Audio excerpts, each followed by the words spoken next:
The transport vessel shuddered as it broke through the atmosphere of Korath Prime, its hull groaning under the stress of atmospheric entry. Marcus Chun no. Just Marcus now gripped the safety harness as the ship descended toward the military outpost below. He was nobody special, just another human engineer assigned to maintain the coalition base on this frontier world. The war had ended 3 months ago, and now came the tedious work of peacekeeping. The Kareth were a proud warrior species. Their culture built upon codes of honor that predated human civilization by millennia. They stood nearly 8 feet tall, their scaled skin ranging from deep crimson to burnished gold, with 4 eyes that could track multiple opponents simultaneously. For decades, they had fought against the coalition expansion, until exhaustion and diplomacy finally brought both sides to the negotiation table. Marcus stepped off the transport into the orange-tinted sunlight of the alien world. The base commander, a grizzled human colonel named Patterson, briefed the new arrivals in a prefabricated building that still smelled of recycled air and industrial sealant. The Korath respect strength and honor above all else, Patterson explained, gesturing to a holographic display showing various cultural guidelines. Don't touch their weapons. Don't interrupt their rituals. And whatever you do, don't get involved in their internal disputes. We're here to maintain equipment and keep the peace, nothing more. Marcus nodded along with the others, already mentally cataloging the maintenance schedules he would need to review. He had no interest in alien politics or warrior culture. He just wanted to do his job and eventually return home. The first 2 weeks passed without incident. Marcus repaired atmospheric processors, recalibrated power generators, and occasionally exchanged awkward greetings with Korath soldiers who patrolled the perimeter. They regarded him with thinly veiled contempt, as they did all coalition personnel. To them, humans were weak creatures who relied on technology rather than personal prowess. Everything changed on the 16th day. Marcus was returning from a repair job at the Northern Sensor Array when he heard the commotion in the central plaza. A crowd of Korath had gathered in a loose circle, their voices raised in what sounded like aggressive encouragement. He knew he should walk away, should remember Patterson's warnings, but curiosity drew him closer. In the center of the circle stood 2 Korath. One was a massive male warrior, his scales the color of dried blood, ceremonial scars marking his arms and chest. The other was a female, smaller but still towering over any human, her scales a pale gold that caught the light. She held a spear, its shaft decorated with intricate carvings, but Marcus could see immediately that something was wrong. The weapon's tip was broken, leaving only a jagged stump. The male warrior spoke in the Korath language, his words harsh and mocking. Marcus's translator implant rendered the meaning. You bring shame to your bloodline. Kira, your father was a legend, yet you cannot even maintain your inheritance. Submit to my challenge or face exile.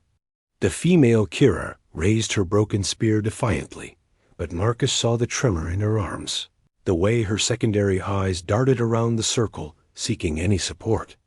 None came. The crowd watched with the cold calculation of those witnessing a social execution. The weapon is broken, Vorn, Kira said, her voice steady despite the hopelessness of our situation. Grant me time to forge a new one, and I will answer your challenge properly. You have no skill in the forge, Vorn replied, stepping closer. You have no skill in combat. You are a disgrace who hides behind the memory of a dead hero. I claim your family's honor as my own. He reached for her spear. Marcus didn't think. He simply moved. He pushed through the crowd of towering warriors, their surprised hisses following him as he stumbled into the circle. Before Vorn could touch Kira's weapon, Marcus grabbed the broken spear from her hands and raised it between them. She has a champion, Marcus said.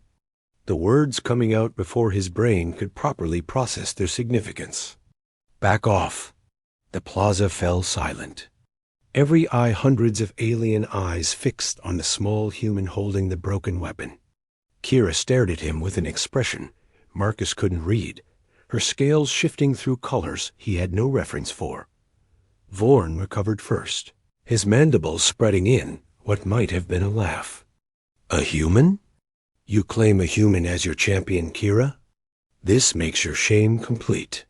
But an older Koroth warrior stepped forward from the crowd, his scales faded with age, his eyes gleaming with something that looked like shock. He holds her inheritance weapon, the elder said quietly. He took it from her hands and raised it in her defense. So? Vorn snarled. He's an ignorant alien who doesn't understand our ways. The law does not care about understanding, the elder replied. It only cares about action. He has invoked the right of the chosen shield. Whether he knows it or not, whether she intended it or not, it is done. Kira made a sound like a sharp exhale. No, Elder Thax, surely we can— The law is ancient and absolute, Thax interrupted. When one takes the inheritance weapon from a warrior's hand and raises it in their defense, the bond is sealed. He is your chosen shield.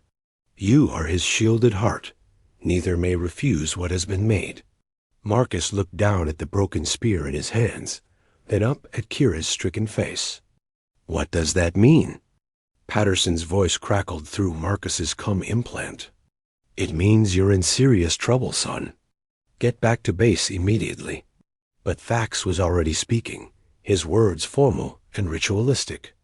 By the law written before the first forge burned, the chosen shield is bound to the shielded heart until death or victory.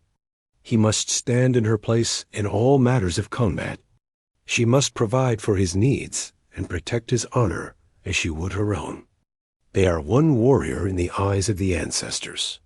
This is ridiculous, Vorn protested. He's human. The law applies to Koroth alone.